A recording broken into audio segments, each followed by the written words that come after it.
Continuamos entonces con la lectura y análisis de los pasajes fundamentales de este prólogo de Engels a la tercera edición alemana del Capital. Decíamos anteriormente, en el video anterior, que hasta las unidades de moneda, pesos y medidas utilizadas por Carlos Marx en su obra no habían sido modificadas por Engels, y hacíamos una reflexión al final. Gran parte del insumo de los datos obtenidos por Carlos Marx lo desarrolló precisamente en Inglaterra, donde, bueno, a través de los análisis estadísticos permitió a Carlos Marx recoger esos datos de la economía, del desarrollo de la economía inglesa, y precisamente, bueno, era bajo el sistema inglés de medidas y de pesos sobre los que desarrolló toda su obra. O sea, se convirtió en Inglaterra y en la economía inglesa en la gran proveedora de información y de datos para la obra de este primer tomo de Carlos Marx. Bien, por último queremos hacer referencia a algo que Engels destaca también en este prólogo de la tercera edición alemana, y que es algo muy importante precisamente para la lectura y el estudio del Capital, que es la forma, entender la forma como trabaja las citas Carlos Marx en su obra, que a veces no son bien comprendidas y no se le da el valor y la riqueza que tiene la cita que trabaja Carlos Marx durante toda su obra. Entonces se convierte en un elemento importante a tener en cuenta precisamente para quienes nos encontramos en este movimiento global de lectura y estudio del Capital. Entonces nos refiere Engels lo siguiente, que cuando se trata de datos y descripciones de materiales, las citas tomadas de los libros azules ingleses tienen el papel de simples referencias documentales. O sea, aquí no hay problema.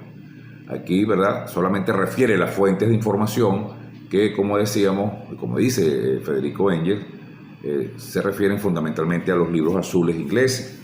Ahora bien, la cosa cambia cuando se trata de citar opiniones teóricas de otros economistas, ya que la finalidad de la misma es señalar dónde, cuándo y por quién ha sido claramente formulada por primera vez a lo largo de la historia un pensamiento económico. Aquí Carlos Marx trata de que el lector vaya a la par que va leyendo la obra, se vaya documentando e informando la forma como se ha desarrollado el pensamiento económico, quién lo ha hecho y cuándo. De esta manera, de tener un procesamiento histórico del desarrollo de la teoría económica. Y esto es importante porque de alguna manera contextualiza el pensamiento económico de la época, y entonces cómo Marx va insertando precisamente los aportes extraordinarios que hiciera en este primer libro.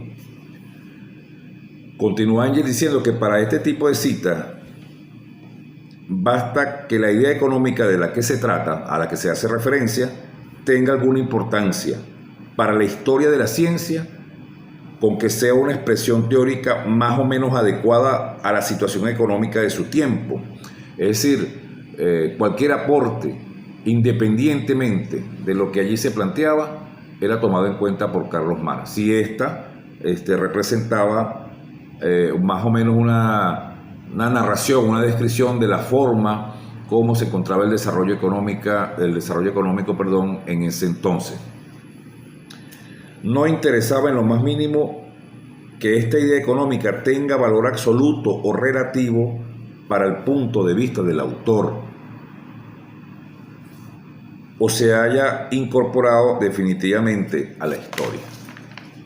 Este tipo de citas, continúa Engels, forman un comentario que acompaña paso a paso el texto de la obra del Capital, en los que aparecen reseñados fechas, autores y los progresos más importantes de la teoría económica. Entonces es importante que lo tengamos en cuenta. Es importante que no dejemos de leer esas citas cuando se refiere a otros pensadores económicos, porque precisamente nos van dando cuenta del gran debate y la forma como se venía desarrollando la teoría económica.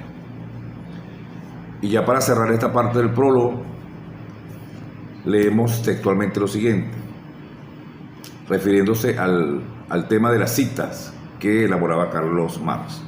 Nos dice Engels: esto era muy importante en una ciencia como esta, cuyos historiadores solo se han distinguido hasta hoy por su ignorancia tendenciosa y casi advenediza.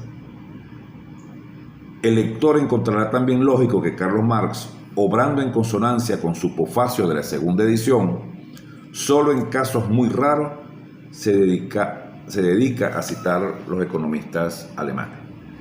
Bueno, muchísimas gracias por su atención. Esperamos que esta forma de provocar la lectura les permite entonces continuar con el estudio de la obra cumbre de Carlos Marx.